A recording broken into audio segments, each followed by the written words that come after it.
The West of Scotland Tribunal was notorious. Generally, maybe a quarter of the men who applied for CL status were rejected entirely. In the West of Scotland, Glasgow area, over half.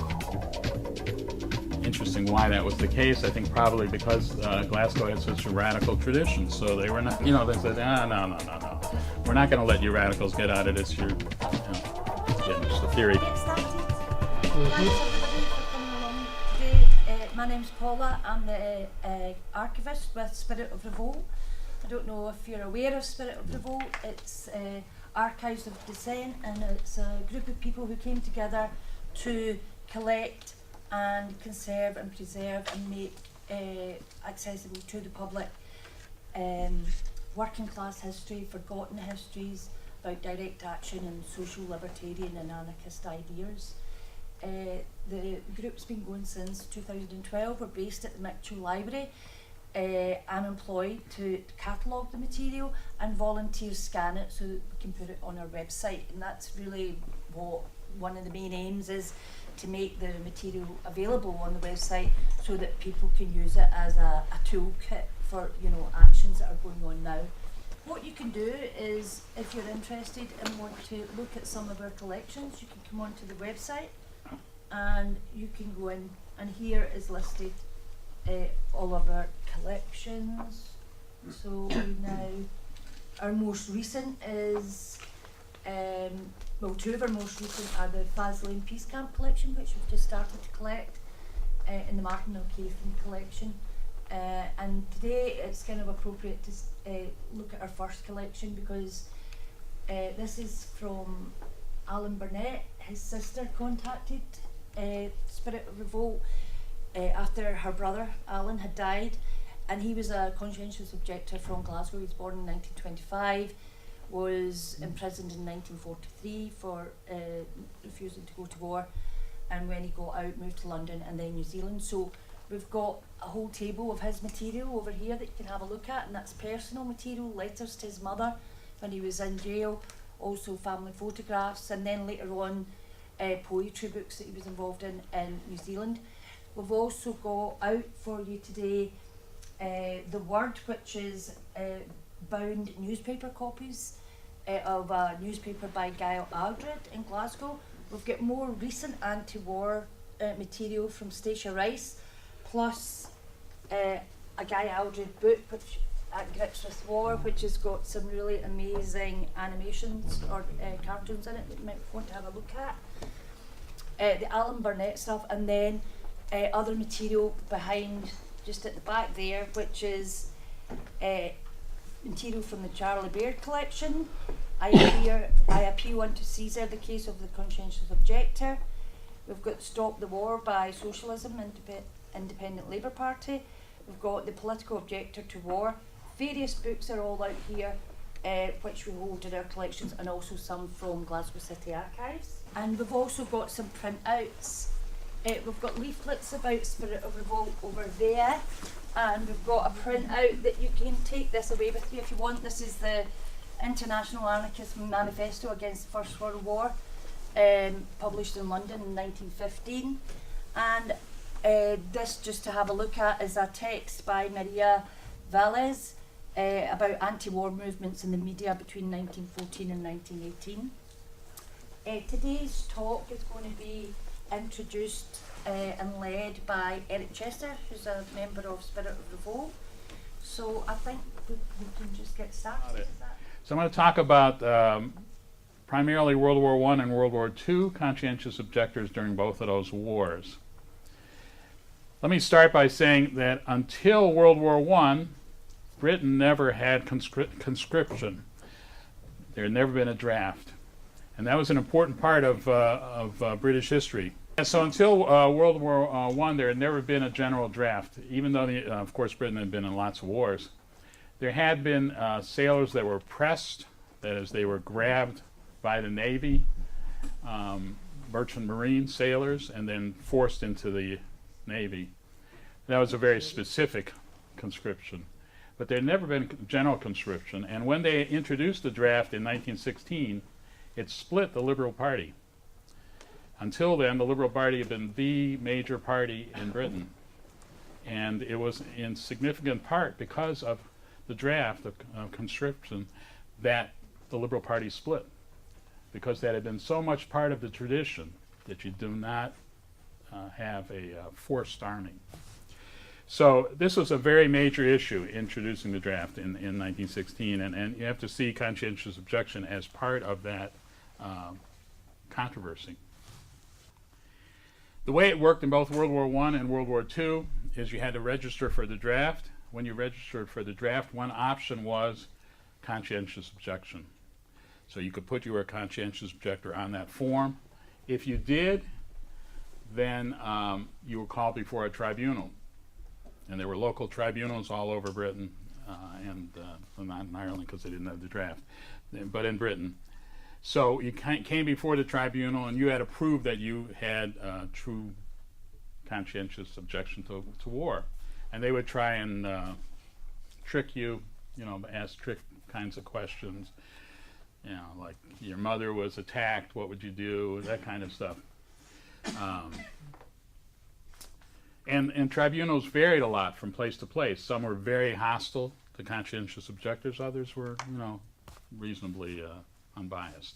Depended a lot where you were at. But the tribunal would make the decision, and the decision would be in one of four parts. First, they could totally reject you. Just say you're not a conscientious objector, it's phony. They could say you have to do civilian duty. I'm going to talk about these different categories. Or they inducted you into the army, but you were a non-combatant, right? Or they could give you an absolute exemption. Those were very few indeed. An absolute exemption meant you were free. You could go about your own normal business. There weren't many of those. You had to be a Quaker or one of the religious pacifist groups and have a friendly tribunal to get that kind of absolute exemption. So that was the process, and all the men who wanted to be conscientious objectors had to go through that. There was an appellate process, but very few people did it, and the appeals tribunal rarely reversed the local. So basically it was your local tribunal that decided, were you actually a conscientious objector or not? There were about 16,000 men who applied for that status during World War I. That's a very, very small percentage of the total who were conscripted. We're talking about millions, right? 16,000 was a drop in the bucket. But the military didn't like it, as you can imagine. They thought that this was a threat to the army as a whole, and they were very hostile to it. So of these 16,000 people, men who applied for it, roughly 5,000 wound up doing civilian duty. Now that was usually farming. During World War I and during World War II, there was a scarcity of farmers, obviously, because a lot of men were drafted. And they obviously needed food because they had to feed the millions of soldiers who were fighting in the trenches. So that's what most of the civilian duty COs did. They were farmers. And they were not treated very well by the farmer, as you can imagine, by the small farmers that went there. Most of them found it very difficult, in fact, to get through the war. There were actually cases in which COs assigned to farms said, this is so terrible, I prefer actually to be a non-combatant Corps member. And that's how bad it was. And it had to be pretty bad for that. So that was one status. Then there was this non-combatant Corps, NCC, and that was part of the Army, but it was not a combatant status. And they did things like dig ditches, build roads, load and unload cargo that was not specifically munitions. That was the kind of thing the non-combatant Corps did. About 5,000 people did that. And it's interesting, within the non-combatant Corps, many of them wanted to be in the medical corps. Now, often people accuse COs of being cowards. Now, here were people who actually were away from the trenches. They were not on the front. And they were actually asking to do a task that was very dangerous. If you're in the medical corps, you were a stretcher bearer, ambulance driver, field hospital, cleaning up. all of which were highly risky, very dangerous jobs. And they volunteered to do them because they thought that would actually be productive, while the non-combatant corps was just sort of wasting time. Interestingly enough, the Army did not want them. They were worried if too many conscientious objectors got in the medical corps, it would become a concentration of them. They didn't trust them. They thought they might start making trouble. So they actually limited the number of COs who could work in the medical corps. About 400 or 500 did. So I think that's one of the things I thought we might talk about is the whole idea of conscientious objectors as being cowards, because that's completely contrary to actually what happened. These were men who actually volunteered. They had an option of being away from the front. They volunteered to do a job at the front that was extremely dangerous. All right, so that was the three status. The fourth status was those who were called absolutists. Now that could be because you were a political objector, that is, you weren't religious.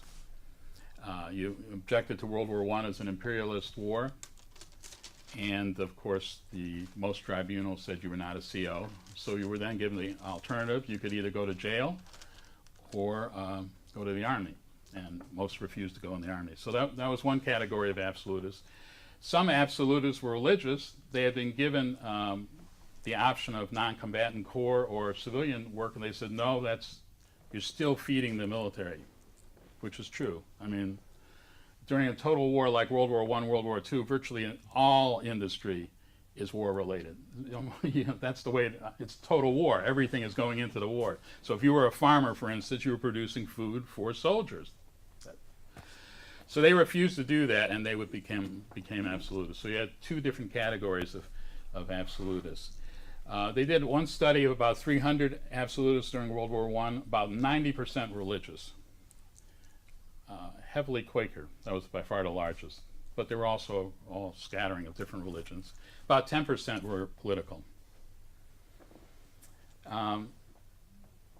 In the spring of 1916, within months after the war, the draft had been introduced, those who were COs and who refused were still within the military orbit.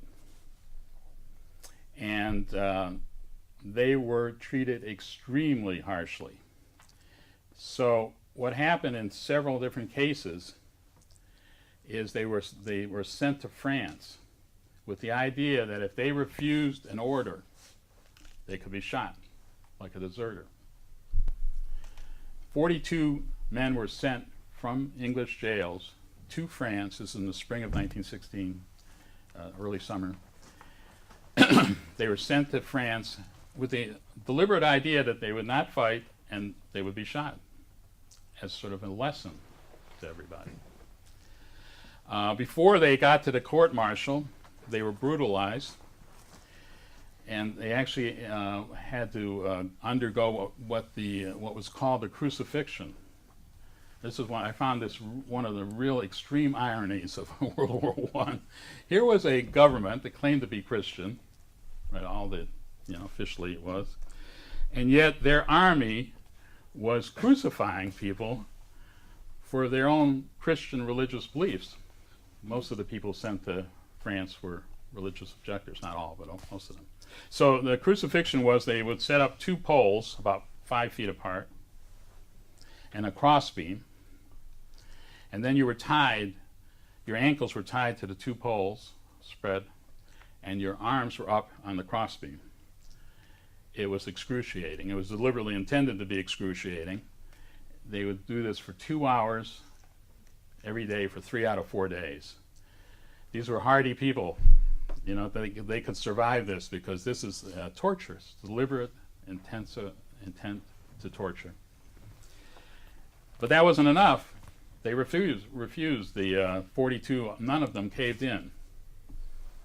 35 of them were then given court-martials where they were sentenced to death. They were sentenced to be executed. And a week after the court-martial, they had, I'm sure you've seen some movies where they line up the soldiers around the square, and then one end of the square is where the people were going to be shot.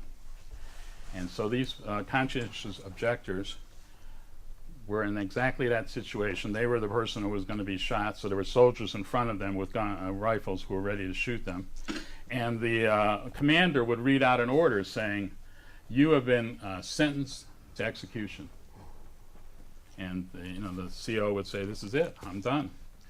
And then there'd be a pause, and they would say, "Sentence commuted." This is like deliberate mental torture. So that's what it was like to be a CO during World War I. These men all survived it, I have to say. They were very hardy people. They all survived it. They all wound up living through all of this. They spent a couple more years in jails before they were finally released at the end of the war. So, and that was one extreme case. Now, after the spring and early summer of 1916, the processing COs who were absolutists reverted to the civilian authorities, presumably because the government thought these military people are so wacky, you can't trust them, and they're going to wind up shooting these COs. Anyway, so they were then they were put in civilian jail. I'm going to start talking about a Guy Aldred. We have a lot of his material here. He was prolific. Guy Aldred was born in 1886 in London. He was first a boy preacher. Then he became disillusioned with Christianity and became an anarchist. And he was a CO during World War I.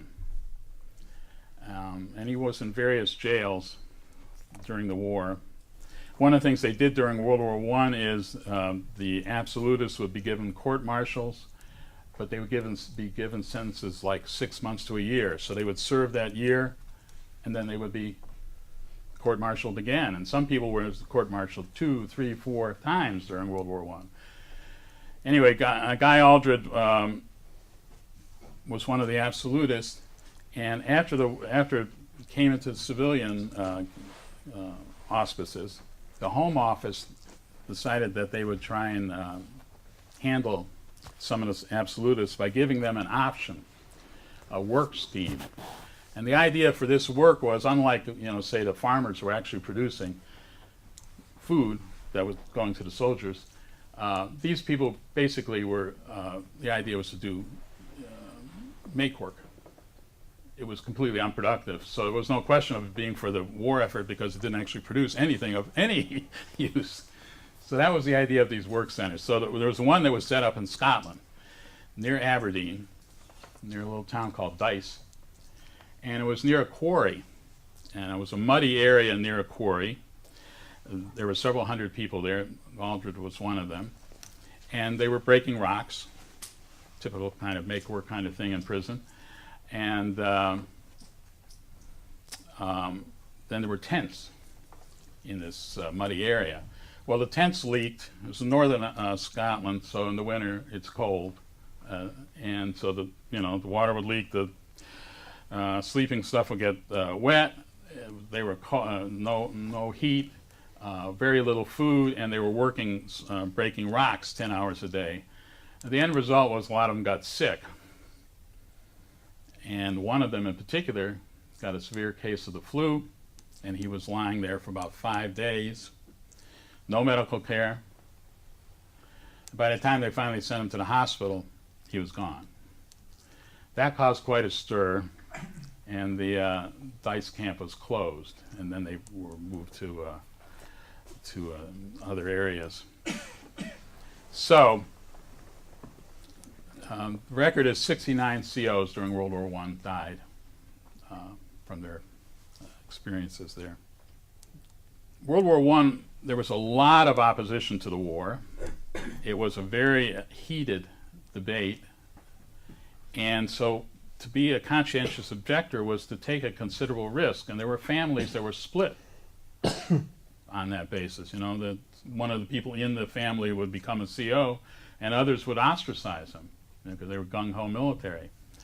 A lot of people lost jobs, particularly in the public sector. So that when they finally got out of jail, they didn't have a job. So it was not a small step to be a CO, and it's not surprising only 16,000 people, 16,000 men decided they would go that way. Let me just say a little bit about the opposition. During World War I, there was actually one organization in particular that organized to help the COs, and that was the No Conscription Fellowship, the NCF.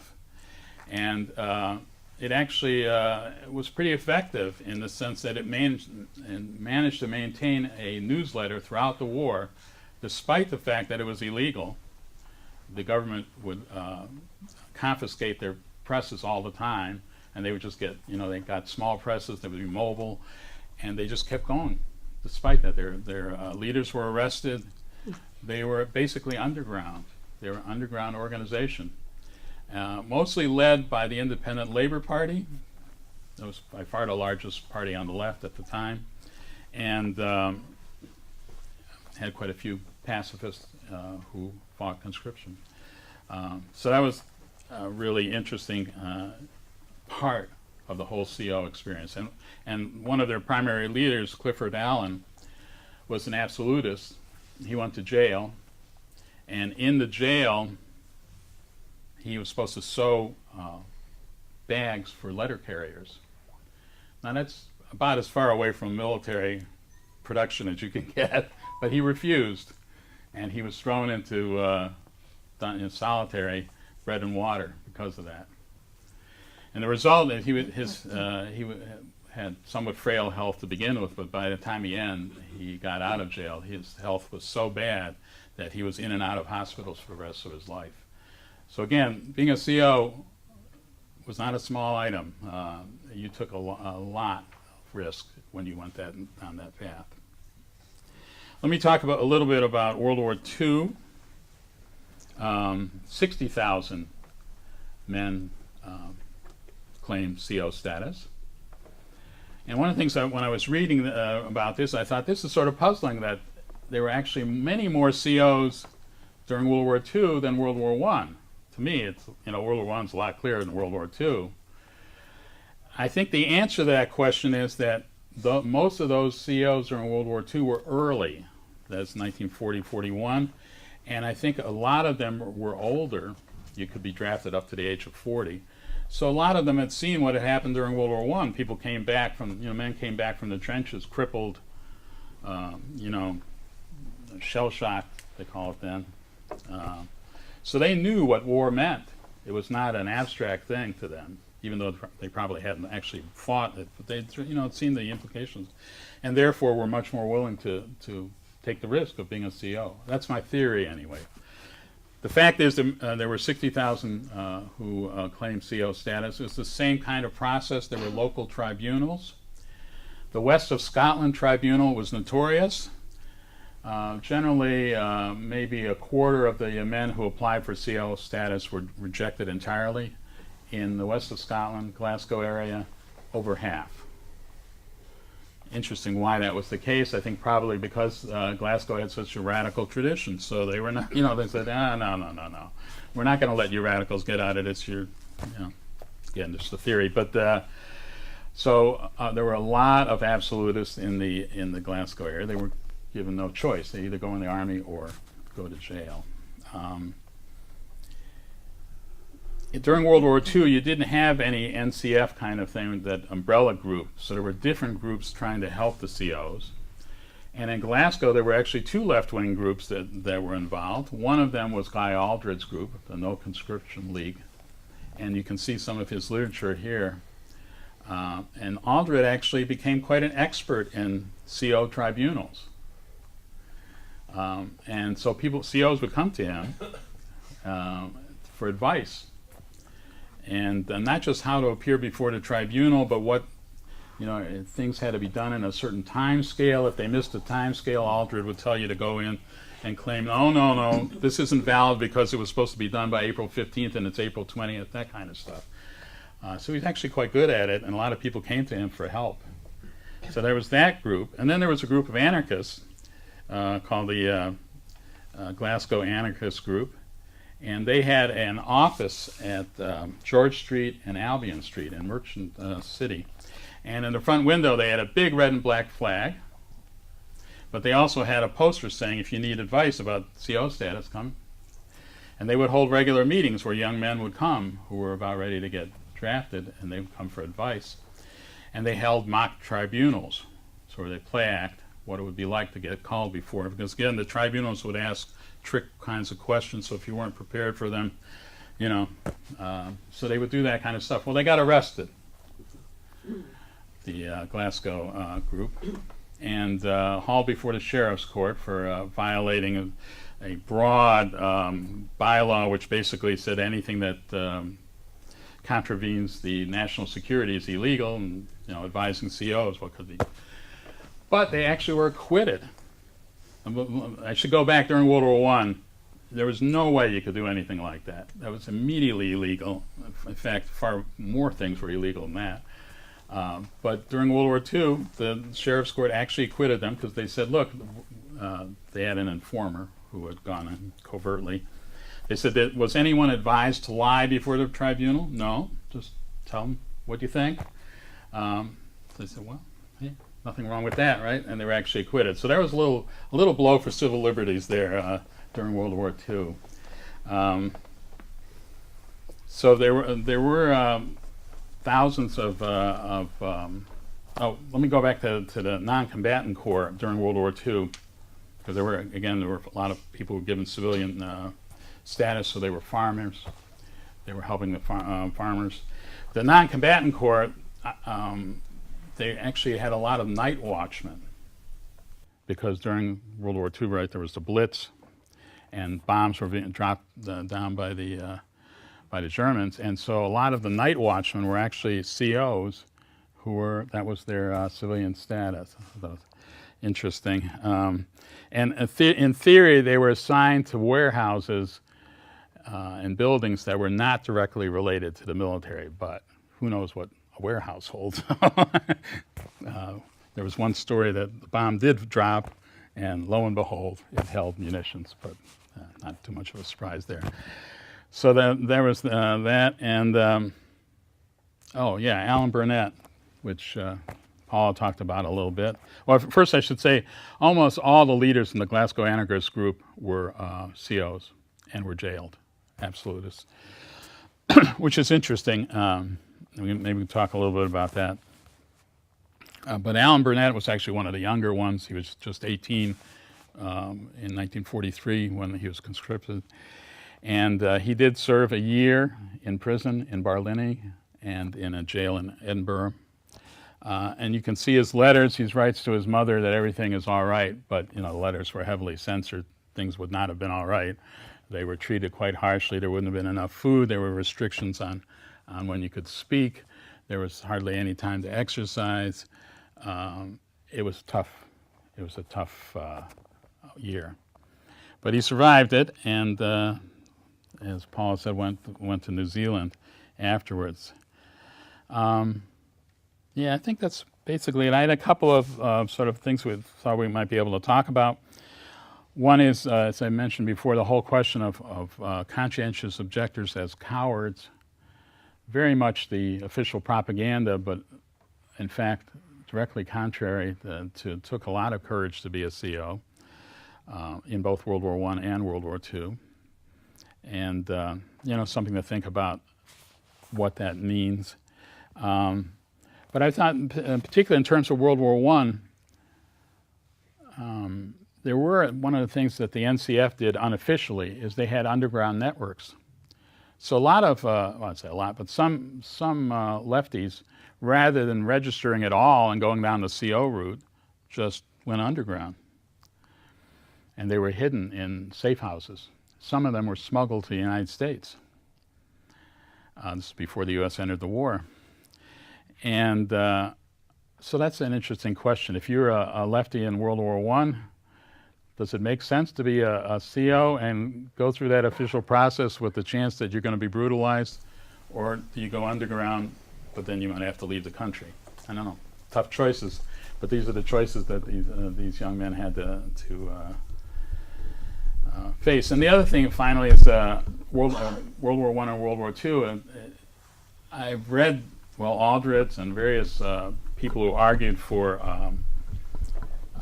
refusing the draft during World War II, and I can understand their arguments. I mean, they opposed the whole idea of the draft as, states shouldn't be able to tell a young man or a young woman that they have to go fight, which certainly makes sense to me. And then, of course, World War II, as World War I, was an outcome of imperialist rivalries, actually flowed from World War I. Nonetheless, Hitler wasn't your regular guy. I mean, it was a fact that Britain was threatened with invasion. That's what Hitler wanted to do. He wanted to take over Britain, and it wouldn't have been a lot of fun if he actually had succeeded. So I don't know. That's a tough question. During World War I, there's to me no question. You definitely this is a war you want to have nothing at all to do with. But World War II is a little trickier question. So maybe people could talk about that as well. So I'm going to stop there, and yeah.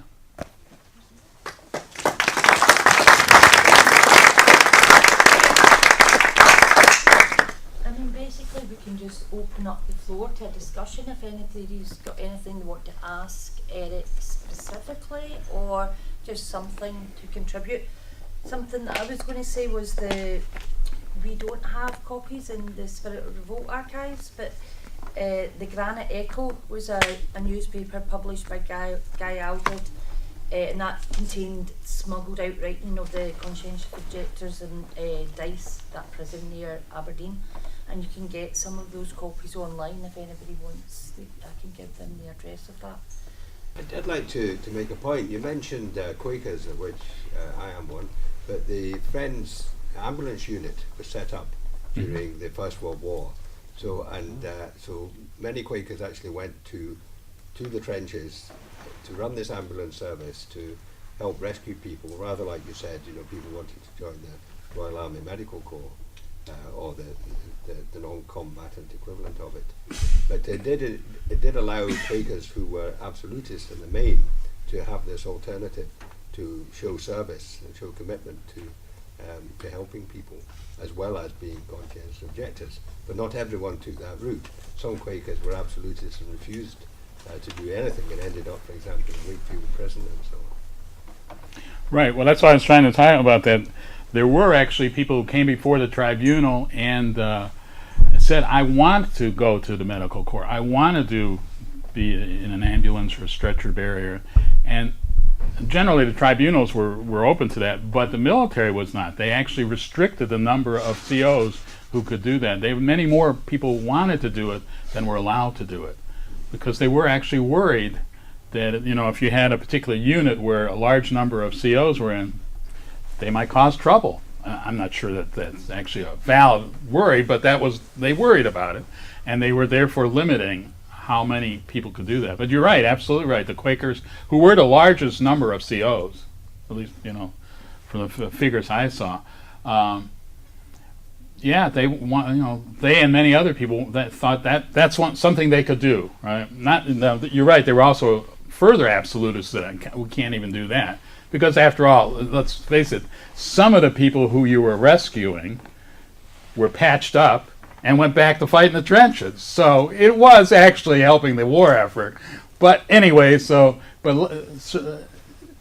nonetheless, a lot of people felt like that this is something positive they could do. And it was really the military that limited. They were very wary of it.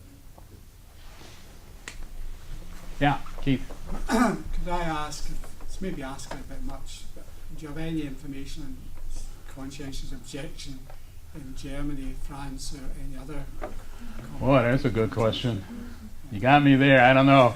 I have studied the U.S. a little bit, and I was studying Britain for this. But yeah, I would assume there were similar kinds of problems that arose with religious objectors in particular. The Germans certainly would have had lots of people who fit that category, right? Who were in various Protestant sects who were pacifists. Interesting. It's a good question. Somebody should look it up. It's one of the things that puzzled me is in doing this research, I thought I'll just go to the library and somebody will run this up, right? No, I had to look around for various sources, including ones we have here, to find out more about what actually went on. Interesting that there is a book on the NCF, but it doesn't really go in detail what happened to the COs. Yeah, I don't know. You would think historians would be digging through this kind of stuff. So where did you get most of your information then? How Well, so I got some online. There is some stuff online. And then the Word is actually quite good. Aldred had a very large ego, so a good deal of the Word is about him. But if you sift through that part, he actually has a lot of stuff about CO tribunals during World War II and stuff about World War I, because he had been a CO during World War I. So there's actually a lot of good information there. And there's also a book by one of his compatriots, John Taylor Caldwell, which writes about the experiences of the people who went to France. I got some of that from them, as well as Aldred's own experience. So, yeah, you definitely have to look around. I wish I could say there's like one easy source, but if there is, I didn't find it. So. I've done a little bit of research on the First World War, Conscientious Objectors, and I know that the reports of the military tribunals were largely destroyed. I think in 21 or 22, I can't remember, except for a couple of kind of test exemplars, one in London, one in Edinburgh and the Lothians, one in Wales. But do you know if the reports of tribunals in the Second World War were retained at all, that can be consulted? You've got me there, but again, if you're interested, I would check the Word, because he has a lot of stuff from tribunals coming from the people who went before the tribunal, so it's not official, but he writes about what they said, and what the the tribunal said, the kind of questions that were asked, all that kind of stuff. He covers it pretty intensively, so it's worth checking out. And that's interesting and useful. I was thinking more of government records. Yeah, no, I know what you were saying, but I don't know. I am a historian, but that's not actually my field, so I haven't done archival research in it. Yeah, maybe either with Glasgow City Archives, which is just through the door, or at the National Records of Scotland. Yeah, sure. I don't know for sure, but it would be interesting, because someone else was talking. I don't know. Is there anybody here? I just thought, is there anybody here who knew a conscientious objector? Mm-hmm. From which period? World War II. World War II? Mm-hmm. And have you looked for information, or? I've asked my dad, but he just knows that his father went up north, but we don't really have any information, and I'd like to dig into that to find out for him. My guess is if there are records still available, will if be it's in government queue. records, it's got to be with the National Records of Scotland, because that's their job. Yeah. I would suggest. For the First World War, they're in Edinburgh. Yes, Yeah, that's right. And it's the Lothian and Peebles tribunal records that they keep there. But that's a help. relevant here. It's Yeah, just just I think- I mean, we came across after my dad died. We found the papers. He kept all the papers. That the things he'd had to submit, Mhm. and the letters of support, etc., and the word that came back from tribunals, etc. So, but we weren't sure. I was just asking as I came in, what to do with that. So maybe make sure that we get copies of that. You would think there would be some central place Yeah. that would collect materials about COs. Yeah. So, because I'd be interested. It's an interesting story. Actually, Yeah. go out there to get a little. I wonder if the National Library might be interested. Well, I think Spirit of Revolt might be interesting. Yeah, that's another sure. possibility. Yeah. I've already spoken to you. Yeah. Please put it together. Yes. Send us an email. We'll come and collect it. We'll There you talk go. about it, and it can go in as a collection under whatever title you wish. And anybody else, by the way, that has any Right. letters, memorabilia from known conscientious objectors, get in touch with us, because it is a collection that we'd like to build on. Yeah. One conscientious objector I knew from the Second World War, Howard Horsmer, who was in Glasgow for a period after the war. He was an absolutist, but he actually went underground. He moved around the country, working in farming and various other jobs, some social work and things like this. And officially, he kept moving. So So he was one of the people who went underground imprisoned. rather than register as a CO. Yep. Yeah. He went off to Canada later. Yeah. On Yeah. in the 60s, 1960s. Yeah, I think well, that's one of the things that's completely omitted from the history, I guess because it was so illegal. But there were these networks of safe houses and people who went underground. It would be really interesting to learn more about them. Well, this chap actually wrote an unpublished autobiography, so perhaps I ought to deposit yeah. it. So, Spirit of Revolt be interested in that too. Get in touch with us and we'll do the rest. okay. There's Yeah. also a case of Glasgow, and it's Charlie Baird and his wife, and they used to give their papers, their identity, to conscience objectors, and they were notorious for reporting stolen documents. And it was all the same thing. They gave them to somebody who was on the run, their ID, and off you go. And then they would go and reply, somebody stole my ID. I knew a conscientious objector called Kenneth Laurie through the Glasgow Quaker meeting. He lived in Mulgai, and during the Second World War he used to help in tribunals in preparation for people going to tribunals. You know, he went through the kind of coaching and like mock tribunals, as you said. And he was an engineer. I think he lived in Mulgai, and what he had to do was during the Second World War, the firm he was working for started to make military products, engineering products, and he resigned and lost his job as a consequence of that. Yeah. But all the information about Quakers' involvement in conscientious objection was recorded in Quaker minutes, and these minutes are now with the National Records for Scotland. They're all lodged there, so that might be somewhere where you can That actually might find be an answer to the particular question. individuals. And for the UK as a whole, Friends House in Euston Road in London, they have a huge library and archive system, and within that there'll be a lot of information about Quakers who were conscientious objectors in both wars, and indeed in times of peace, in inverted commas, as well.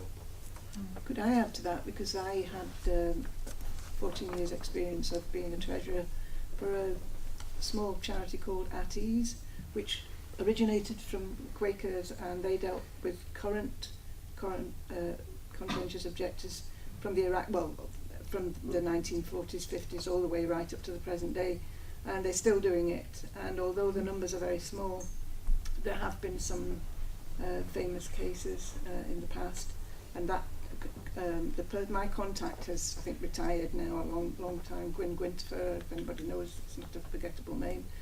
She used to go regularly, and every time they had the Armed Forces Review, and quiz them about arrangements for conscientious objections and other things.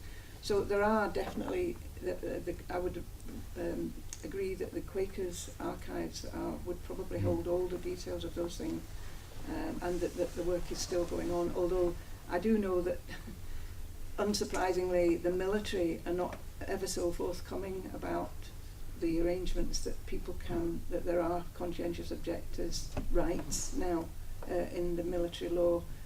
It's not easy to find, and a lot of the work that these people do is telling people of what their rights are, because even people who are in the military today can actually object to specific wars.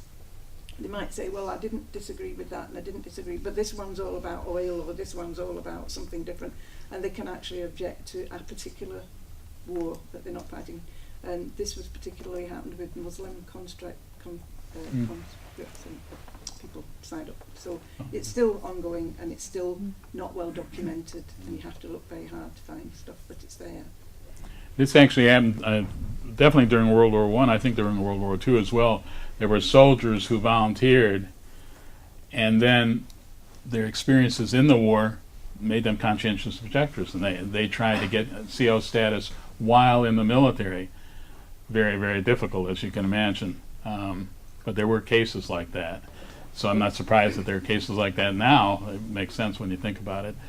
One thing I found in trying to do research on this, I wanted to find out about the Korean War, because there was still a draft in Britain during Korean War. Could not find anything. I don't know. If somebody has any ideas, I'd be interested. Clearly there must have been COs, right? Yeah. I don't know. I don't know what the answer is. Maybe by then the tribunals were more lenient, so then there wasn't a conflict. They try and work something out. I don't know what the answer is, but I couldn't find out any information about CO status during the Korean War. The draft only ended in 1960. Hard to believe. 15 years after World War II ended, there were still some forms of national service in Britain. Just on that point about, because this is an interesting book, not so much about COs but about mutinies from 1917 to 1920. So, you know, once people got to war and then realised what it was all about, there was actions there as well. Mm-hmm.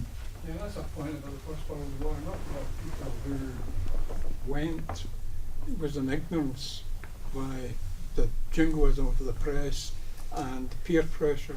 I mean, if you're working in the land and the landowner wants you to go to war and you say no, you and your family are no longer working. So there's a lot of that, and I presume a lot of people who went with this jingoism in their mind soon realised they'd been duped and would have been conscientious objectors if they had known. Yeah, as the war went on, as World War I went on, and it dragged on, and you know, the trenches hardly moved. They moved a few inches one way or the other, and hundreds of thousands of people were dying. Lots of soldiers became extremely disillusioned, and there were mutinies, and there was a mass mutiny in France. But even in the British military, there were various, you know. So it had an impact. I mean, the higher ups began to understand that, and they were actually more careful about throwing soldiers, you know, into bloodbaths. Not that they stopped, but they were more careful about it. You know, they were less willing to do it. And they, in part, because they knew the soldiers were becoming fed up with this.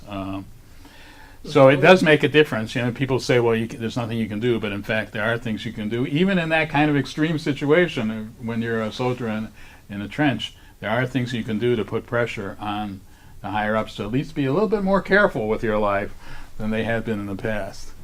There's another point that the extent the government went to conceal the volume of maimed and injured that come in.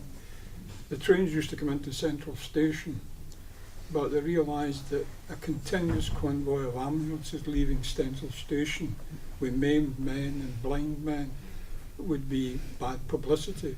So they built a special railway from Central Station to Stop Hill Hospital so that they could change the train and it run past Central straight into Stop Hill Hospital.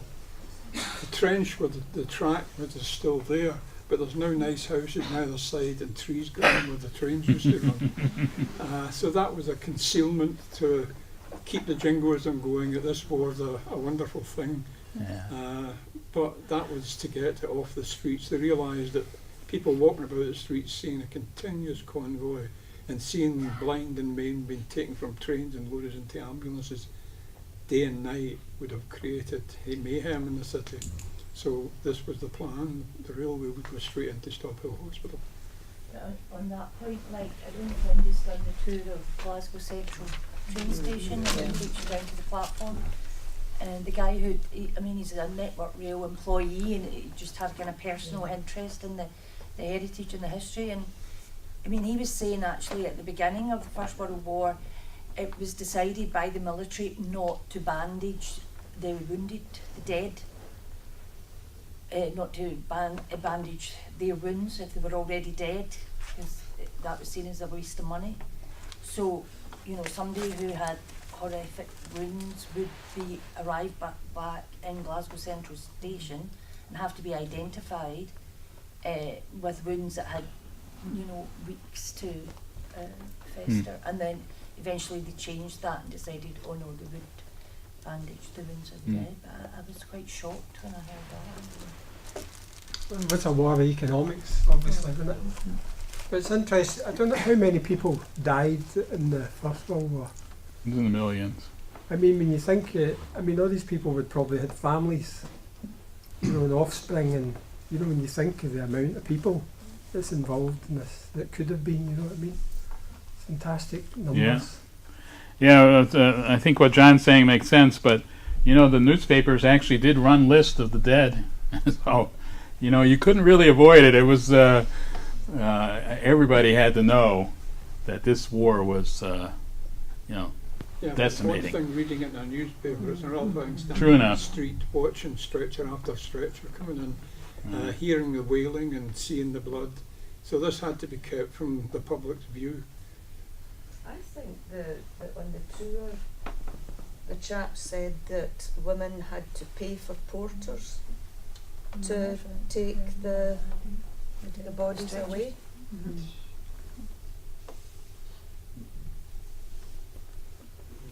Could I put a word in for the Jehovah's Witnesses, actually? I mean, most of us wouldn't be sympathetic to their outlook, their theology, but the Jehovah's Witnesses were probably the staunchest resistors. I don't know how many there were, but they've always been extremely staunch in resisting conscription.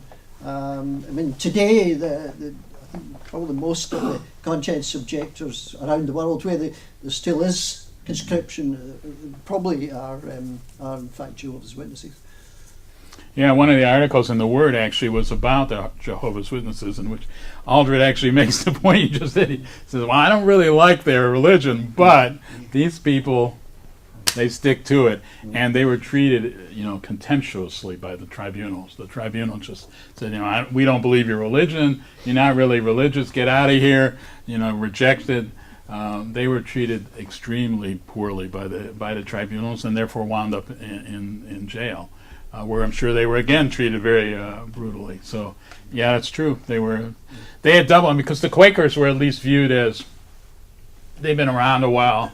It was a respected religion on some level. So they might not have liked it, but the Jehovah's, no, they were just treated. That doesn't count. It's not a real religion. Get out of here. We won't even listen to you. See, it's in the Word. It's a good article. Eric, can I ask you, did you come across anything regarding post-war civilian treatment of COs? I imagine there'd be a hell of a lot of stigma, especially when still very sort of imperialistic society. But particularly, I think after World War One. So there were families that were split. People lost their jobs for many years after the war. It wasn't like armistice came and then everybody said, no. These divisions went on for years, and the COs were held for quite a while afterwards. I think several months after the war ended, there were still COs in jail. I mean, figure that out, right? I mean, the war's over. No, they still held them for quite a while. Actually, one of the things I am looking at right now is another bit of British history: internment. During World War One, there were these things called the Dora Regulations, Defense of the Realm Regulations, and they were far sweeping, understates it. And one of the regulations was it allowed the British government to intern people indefinitely, without any charges, for hostile associations, and generally was used for aliens who did not come from Germany, Austria. So, for instance, Belgian. There were a lot of Belgian refugees who came to Britain after the Germans invaded, and some of them were lefties. So they wound up in internment. So there were a couple of hundred interned, and again, they were interned for a year after the war had ended. Now, the official explanation was they were a threat to national security, but the war had ended. No, they still weren't released. They were held for a year afterwards and then finally released in November 1919. I think that after the war ended, the First War, there was a great deal of feeling that the conscience shouldn't be let out before the army had returned. Well, no, they were held even after that. They were. So that might have been part of the But explanation. that could have been, I've heard that explained as other incidents happened to rearrest them. Yeah, they were. They were. During World War One, they were given short sentences, so 6 months to a year, and they would get out. Figure out, well, we're out of jail. No, they rearrest you. Conscription you again. Go through the whole process again. Court martial. Give you another 6 months to a year. And this happened to a few people, like 3 or 4 times. So. Yeah, I don't know. I may have been partly popular opinion, but I think a lot more is the government was just very vindictive. They really they were very angry at these people. They felt that they had gotten in the way, and yeah, they deserved everything they got. That was basically the attitude, to the point where the military was prepared to shoot them. Had the government not intervened, they probably would have shot some of those COs. Just as a lesson, you know, here's what happens. If you stick your nose out, we're going to shoot you. So I think it was that kind of thing more than popular opinion. I doubt if the government was that sensitive to that. If you look in Q at the records, you'll find that the government was discussing public opinion about what would happen. Maybe. So it's probably a mixture of two. Yeah, exactly. And I got to put in a word for the women that were left behind by men that were taken away. Yeah. They were left until 22, when there was unemployment. Yeah. Men who had been conscientious objectors weren't going to get the jobs before the returning era. A lot of them couldn't get their jobs after that. Lots of women were left looking after families without any support. I think also as well you would probably find that societally the wives and children of conscientious objectors would be stigmatised. And it wouldn't surprise me if it was investigated, you'd find that there was kids even into the 30s were getting, you know, your dad was a coward, your uncle was a coward, you're the same cut. I would imagine there was a real PR job and manipulation, as there constantly is by governments. Yeah, I think that when you read about World War I, it's hard to grasp the level of division that was going on within society. So, you know, the level of bitterness that's on both sides, it's not going to go away easily. That's not going to happen, you know. I mean, you can see that in Northern Ireland. I mean, it just doesn't go away like, you know, we made an agreement, now everybody's good. No, it doesn't. So I think you're right. I'm sure that the children of COs, even into the 30s, would be ostracized by some. Yeah, yeah. And then again makes you think about the courage it took to be a CO, because, you know, on some level they must have realized this, that by officially saying we oppose the war, you're putting yourself way out there. Not just during the war, but this will have an impact on you after the war. But they did it anyway. What was the situation in America? You said you'd started by studying that. Yeah. Well, they followed the same kind of tribunal system, and there were a lot of absolutists, and again they were treated very badly. There was they tried to actually break down the first wave of COs. They would be sort of put through various physical like the soldiers would throw stones at them. Just, you know, this is what it means. If you're going to be a CO, you know, and quite a few actually did break. But the ones who refused were sent to a special place in Kansas, and they lived in tents. They were at night. They were, you know, routed. They were forced to run around with bayonets behind their back. I mean, they did everything they could. And again, this is just pure vindictiveness. There was nothing. There was no rational purpose to it. You know, sort of, you know, a few thousand people. I don't think it was that many in an army of millions. So, you know, it made no real difference. But that wasn't really the point to them. For the military, these people were a threat. They actually had the nerve to get up and tell the general, "No, we're not going to do this." And the generals couldn't stand it. It really upset them. So, and there was one story which I found particularly, you know, hard to deal with. There was these three brothers from a little town in, I think it was North Dakota, and they were part of they weren't Jehovah's, they were even more obscure religious sect of pacifists. They lived communally, apart from other people. So these kids, and they were kids like 17 and 18, They knew from nothing. I mean, they had never been outside of their little community, and they were thrown into this military situation, really clueless, and they didn't. But they refused. They were pacifists. They refused to. They refused to wear the uniform. They refused to do anything, they were sent to Fort Leavenworth, and it was Kansas in the winter. Is really cold, colder than here. And they were left outside, and they refused to wear a military uniform, so they were just left basically naked all night in sub-zero temperatures, and 2 of them died.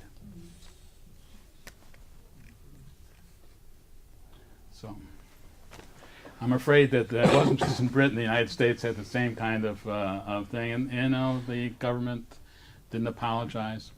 No, that was just the way things were. You got in their way, you have to expect that that's what's going to happen. So, yeah, something to think about as we try and organize against the military. Yeah. Sorry, just okay, sorry. Sorry, I have to leave at this point Okay. because I have to be somewhere else. But it's just to say that it's been fascinating what I've heard so far. And just on my way out, I'll say thank you to the speakers. Okay, good. Thanks for sorry coming. I can't stay longer. Yeah. Yeah. Thank you. What I wanted to ask Eric was, thank you very much. Do you have any sort of knowledge of what the anti-war sentiments were on the streets in the First and Second World War? Have you read up anything about that? Here in Britain. Yeah. Well, I think what happened in Britain is that initially there was a wave of enthusiasm. Even in Glasgow, a lot of people volunteered just before the draft. And it wasn't, well, part of it was shaming, but it wasn't just that. People were actually enthusiastic. They believed, that we're going to be back in 6 weeks or 2 months, whatever, Christmas time, But as the war went on and dragged out, and it was clear that neither side was moving, and it was just a war of attrition, more and more people, not only in the trenches but here, became disillusioned, and the anti-war movement grew. So in Glasgow it was very strong, to the point where in May Day 1918, basically there was a one-day strike. It's really, when you think about it, there was they called for people to come to the green, and tens of thousands of people did come to the green, and those were, a lot of them were shipyard workers. They weren't building ships that day. They were not building munitions. So that's strong, because during the war, anything under the Dora Regulations could get you in jail. These people were organizing, in effect, a one-day strike. So it was very strong here, and there was a lot of repression.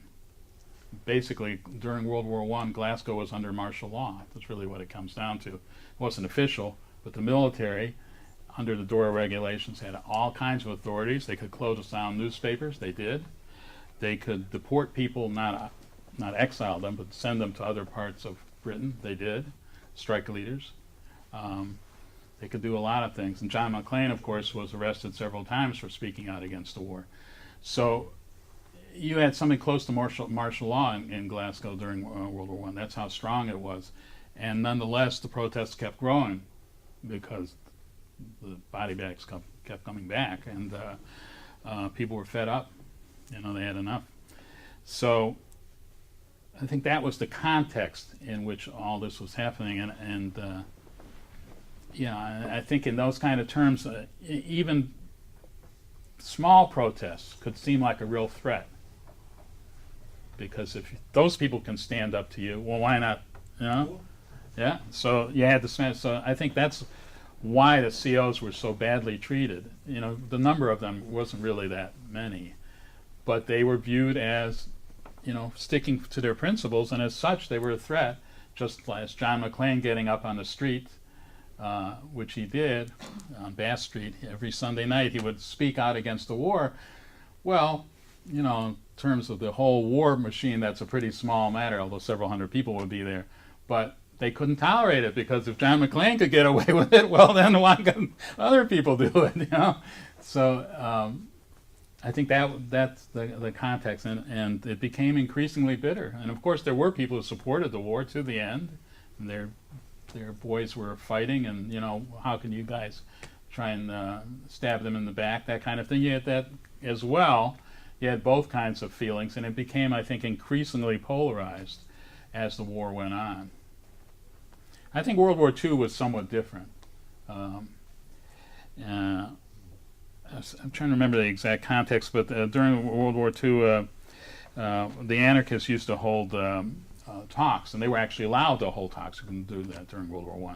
Public rallies in the merchant city.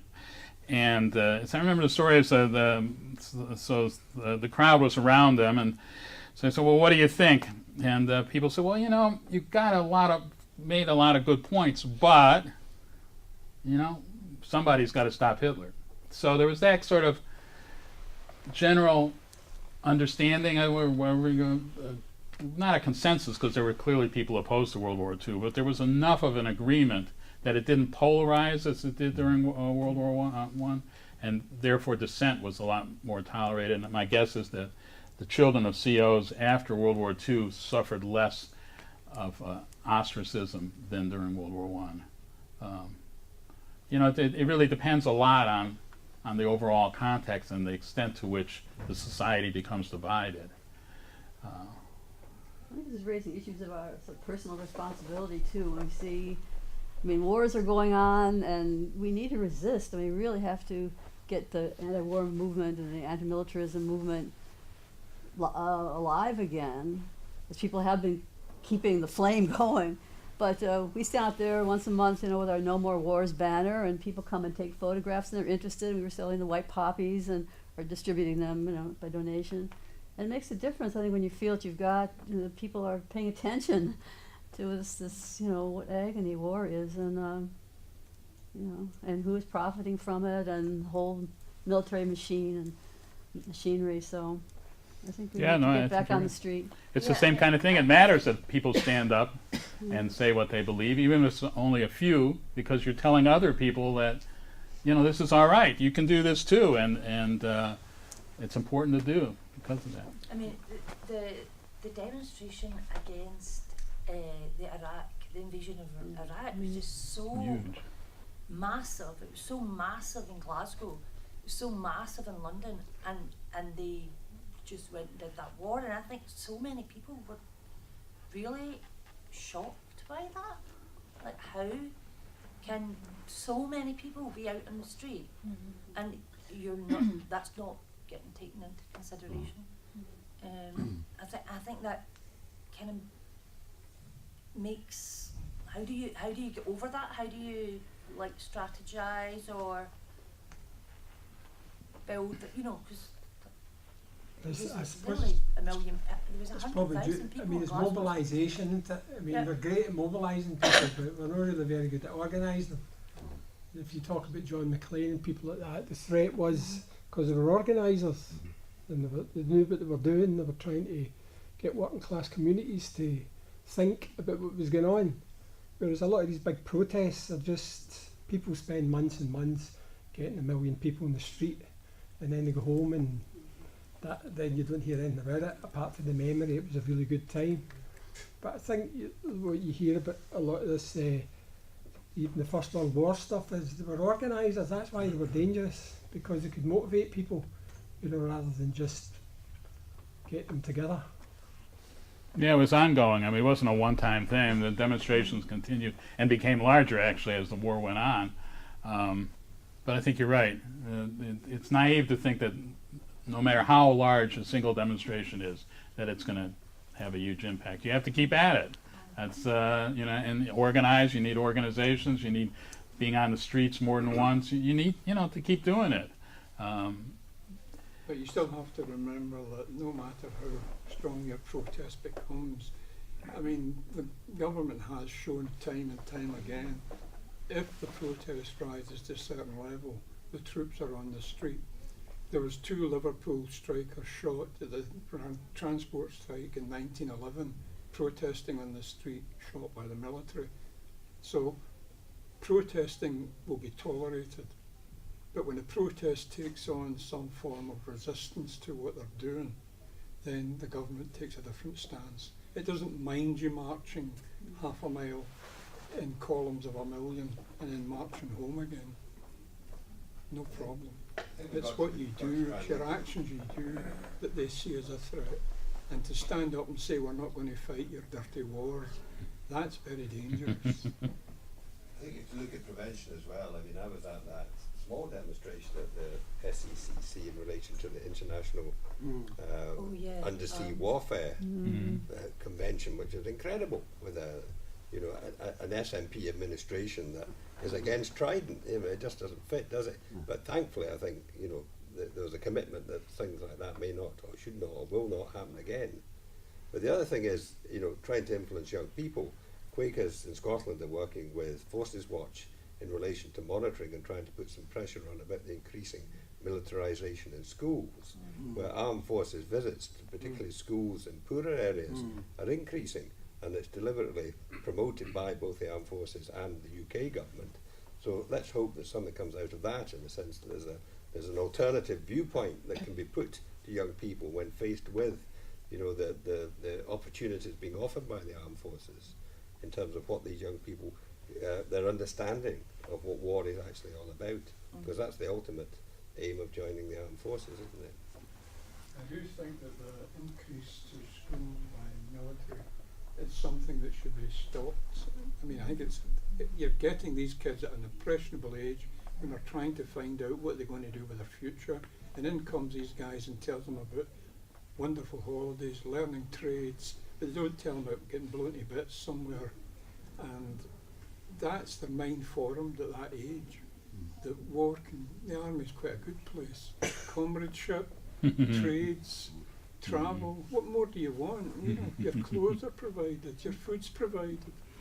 And I think it's that difficult to get it out of their mind again if it goes in at a school age. And I think that's, to me, where a lot of protest and action should be going just now, to stop these people going into schools and poisoning kids' minds. Let reason do it. Don't let these people do it. It's interesting, the STEM project at the Science Centre. Well, you had the arms fair not that long ago. That was like a wee article, and it was the Royal Navy, Royal Air Force, their 100th anniversary tour and stuff like that. And of course, got all these Waynes sitting playing with the same technology, that you use for drones and stuff. And it's really, and I wrote an article saying, is this what should be happening? Like the Science Centre should be inviting in the army to teach Waynes the same technology as drones and stuff. And the other thing is, it's STEM, it's got science, engineering, and there's another one with art in it, which was what we were into. But I noticed on the website, the art one was put in, after the article. They'd kind of changed to the STEM thing to put an art and try to soften it down a wee bit. But I don't think the people even realise what's going on when they invite these people into the place. They just think it's a bit of fun and they see it as a bit of fun and raising money. And these are the two criteria. It raises money. Oh well, we've got to do it. It creates a job. Oh, that's great. But there's more behind it. I think Eric's right about got to keep working away, and it's good to get turnouts at demonstrations, but it requires more than that. And I think it's also important to mark up that there are organisations who are working on a regular basis. I mean, Susan made a reference to Scottish Peacenet. Well, there's a monthly vigil. Scottish CND are trying very hard to get into schools. It's mainly an education pack around nuclear weapons, but it also focuses on wider issues of war in a peaceful world. Forces Watch do a really good job, and we probably need to help them to be a bit more active in Scotland. And indeed, the campaign against the arms trade, I've got a very active branch in Edinburgh, and again, probably need to spread out a bit. And that was an event just a few weeks ago, when the arms trade fair, that attempt at the Glasgow arms trade fair. There wasn't much time to organise around that, but it was a good turnout in the day. It was very effective presence. A number of organisations came together, but the point about that is that Glasgow City Council, the leader of the council and one or two others made a commitment that they weren't going to have any more of those types of events, but the work just now is to actually tie that down. So questions are now being raised about where's the policy, what committees going to, and so on, because what we don't want to do is just have a that successful demonstration and then have a few general indications that it will not happen again. We want to tie that down. So that's a bit of work that's ongoing that will obviously, people should just be mindful of. Yeah, I think there's some truth in what John says, but you don't want to take it too far. The truth is, right now we do have leeway. We can organize. We're holding this meeting. We should take advantage of that.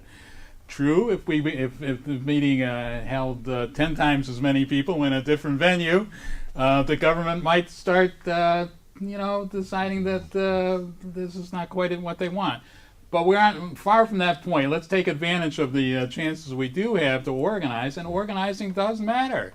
It does matter. And we haven't talked about 1919, but a few months after the war ended, the same people who organized the May Day one-day strike organized a general strike for an 8-hour day. It would have been better if I had a 6-hour day. That was their original demand, but they backed off because of STUC. But anyway, it was an 8-hour day, and they were working far more hours than that at the time. And it was a general strike, and the government provoked violence in George Square and sent in the troops. But you're building a movement. You're building a movement. It doesn't happen overnight, and you take advantage of all the space that you have, and organize without having any illusions that the government is necessarily going to follow your civil liberties indefinitely. But nonetheless, we're here right now, and we should be taking advantage of that. And Arthur's right. There's a lot of different organizations you can get involved in to promote anti-militarism now, and we should be doing that. It's an important issue. Actually, I was just at a meeting yesterday in which SCND was sort of sponsoring it, but seemed to be basically a SNP event, and not officially, but unofficially, the SNP is now saying that if there's an independent Scotland, when there's an independent Scotland, maybe they allow the Trident to stay until 2035. Now, we got a lot of organizing to do, because that ain't much of a victory,